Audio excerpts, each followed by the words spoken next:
Hey friends, Coach Smits here from CrossFit by Design. Today we're going to talk about toes to bar, or getting your toes to bar. So when we talk about toes to bar, the first thing you need in a kipping toe to bar is a good kip. So that would mean just grabbing onto the bar, where I usually grab it for the pull-up, keeping my abs on nice and tight, and then just snapping to hollow body position. So I go forward and back, just keep my abs on nice and tight, and that's something you can even just practice on the ground. So I can practice on the ground snapping to that hollow body, and then I kind of roll over and I snap to that Superman and just get used to moving in that kind of sequence or snapping to those positions, because that is what's going to keep you nice and controlled, that core stability, because a controlled kip should be able to stop at any time. What you don't want to do, and this goes for when you move into your toe bar and stuff like that as well, I don't want to be in this uncontrolled kind of swing. And then I just, every now and again, I try and really round up and I pull back on my shoulder, and then that's how I get my toe to bar. Start out developing that really strong foundation of the kip. So if the WOD calls for toe to bars and you just do this as a practice, I think that would be time well spent. So once you've nailed that down, what you want to do is just add in this little hinge at the hip. So I've got my kip, yep, sweet, and now I just add in this hinge at the hip. So now I'm really starting to bring my core into the equation.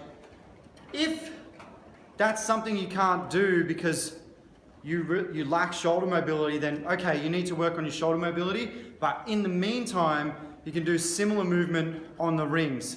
So I'll just turn this around. Let me get an assistant or something. You see the rings? Yeah, all right. So if I'm doing the same thing on the rings and my shoulder mobility is an issue, the fact that the rings sort of swing a bit takes that out of the equation. So it's really only a band-aid fix at this stage, but as you can see, I can kind of get away with not moving my shoulder as much. So they will feel a lot easier, and they'll help you sort of work on that kip while at the same time you work on your shoulder mobility. So that would kind of be, I guess, the next step if shoulder is an issue. If core strength is an issue and you find you just can't seem to progress past that bit of the kip, then maybe a strict toe to bar would be something to practice. So I'll just bring you back to the bar. Boop. All right. So what you can do if you have a partner, I obviously don't have a partner, I don't even have anyone to turn the camera around for me. You can just kind of jump on the bar, they can hold you at your back, and then you can go into a strict toe to bar. If you don't have a partner, you're just a loner like me, then what you can do, get near a pole, grab either side, abs on nice and tight, and then just sort of practice coming up like that. Come back down, come a little higher, and then just work your way to the bar. I won't embarrass myself by proving that I can't get to the bar strict yet.